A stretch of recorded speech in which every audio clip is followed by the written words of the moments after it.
Our next comic, he's one of my favorite joke writers in Richmond. He's a very funny guy. So let's make it loud for Sam Nelson, everybody!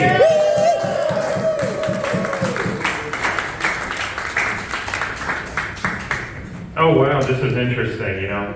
I'm not used to performing on an elevated stage. I mean, I always knew I was above you people, but this is really something else. I love the decor, by the way. You can't see, there's a 3D element, but if you look at it from afar, you see a lot of like paint splatters and stuff like that. Very, very reminiscent of Jackson Pollock, if you're familiar with him. An interesting thing about him and about artists during the Cold War, you had Duke Ellington, you had, don't interrupt please. It's my time. You had a variety of artists who were actually funded by the State Department in a cultural push against the USSR. Now, I reached out to the State Department on behalf of the show. Unfortunately, they were all full up, but I'm happy to announce that each and every comic on this lineup is funded by ISIS. We're really going to get it done this time. Wallahi. Shout out to James again. Please give it up for our wonderful host. I noticed something wonderful James has done. He's made signature drinks for all of us that are on this lineup on the menu. He made mine come optional as non-alcoholic, and that's because I'm sober. Thank you. Now, when I say that, people generally wonder things, right? They want to know, like, oh, like, I wonder if something happened when he was a kid. I wonder if it has to do with his parents. And it does have to do with when I was a kid. It goes all the way back to my birth, in fact. See, when I was a kid, when I was pulled out of the womb, they used something called a sugar tit. Now, what a sugar tit is it's a little piece of cloth that you take, you dip it into whiskey, you dip it into sugar, and then you put it in the baby's mouth. And the idea here is that it drunkens them up, gets them nice and docile, and then you circumcise them. So, all I can think is that the first time I got drunk, they stole part of my penis. I don't think it's really my thing. And they were unfortunately willing to do that to a baby. I'm 24 now. If I get drunk now, they might take the rest. You know, you think of a guy walking around perfectly smooth down there, it's almost nice. But then you imagine him in a much crueler fate. Imagine him with just the balls. Oh.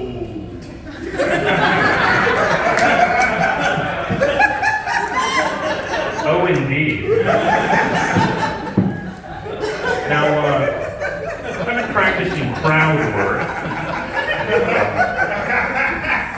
Excuse me, miss, right in the front here. Just a quick question. Do you think that you could ever love a man with just the balls? You do? And you are a very lucky gentleman up here. I mean, hey, you know, if he can do it, maybe I can too. Somebody get me a drink.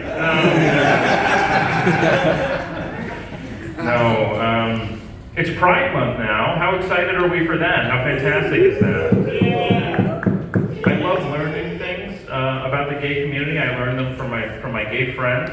One in particular, his name is Corey. He taught me about this concept. It's the gold star gay guy. What the gold star gay guy is it's a gay man who, and this is a fairly low bar, has never slept with a woman. Interesting.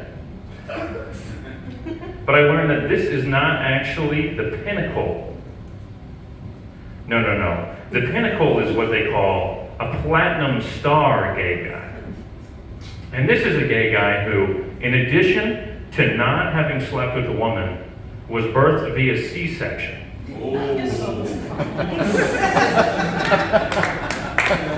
Now this is essential because it means that he has never once touched a pussy. You know, when I heard Gold Star, I was like, oh my God, like I'm an ally, right? But if they're giving out stickers and I don't get one, I know who I'm voting for.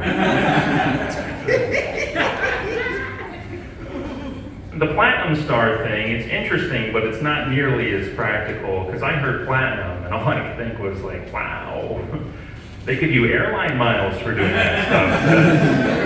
How fantastic. No, I'm actually very normal about that, and it's not a problem for me.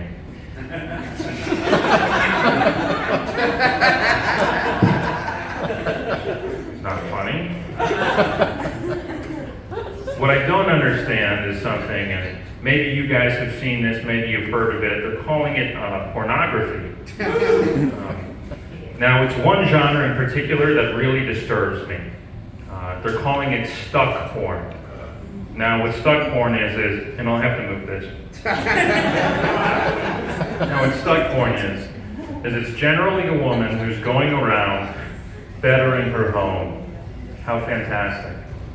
Until she is, of course, stuck inside of a various devices, either a washer, a dryer, a dishwasher maybe, and she's vulnerable.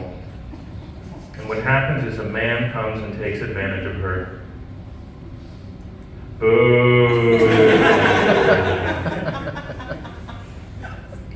Now, I am so opposed to this. I think that it is completely inhumane. I think it is completely unacceptable, which is why I have made a pledge, and I hope you'll join me. I have pledged that from now on, I will only masturbate to free-range pornography.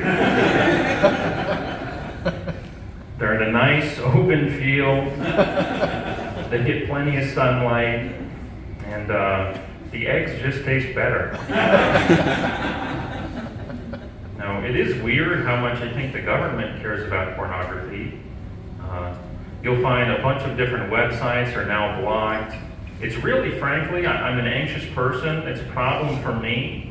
So now, whenever I want to masturbate in general, I just call up my elected representative and have him walk me through it. I don't want to make any mistakes.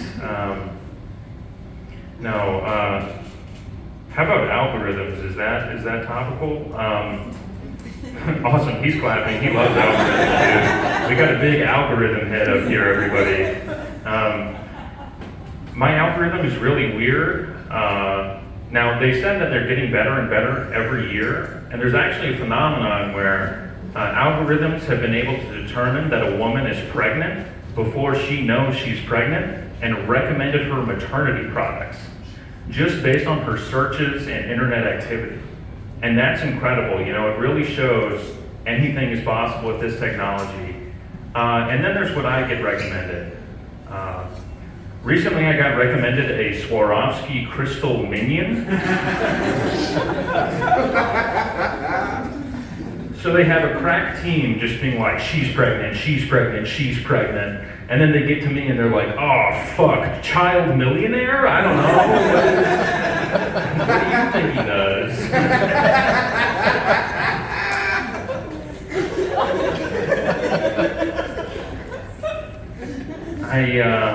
I see all sorts of things on Instagram.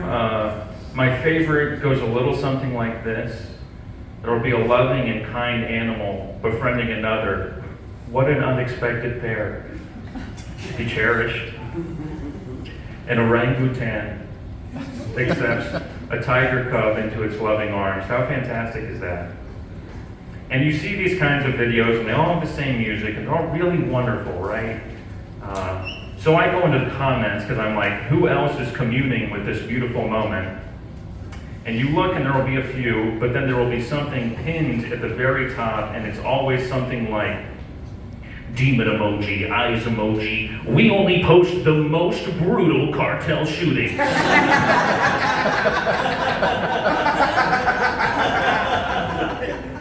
Dude. How quickly we have forgotten the lesson of acceptance taught by the humble orangutan. That is brutal. Who is that for? Who sees that video and is like, isn't that adorable? Now where can I find a vato getting his head blown off? It's disgusting. I'm actually trying to fight this. I'm trying to go the other way around, so I've been printing out pictures of the heart emoji and mailing them to El Chapo in prison. It's really going swimmingly. Oh man. I will say, I don't understand all of the sensationalism around gangs. Have you guys been following the comedian about to ask if you guys have watched the news? Well, they kill me, sorry.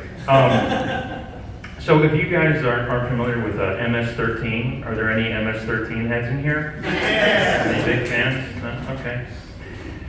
So MS-13 is constantly lauded as this terrifying group, right?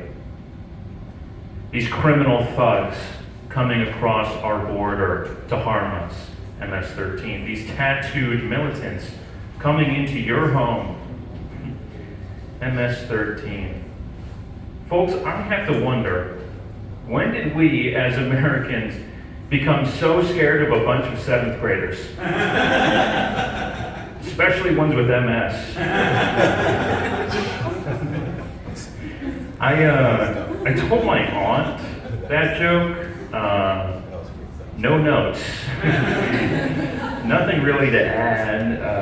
But she did ask me if I ever tell a joke and feel afraid for my safety. And I said no.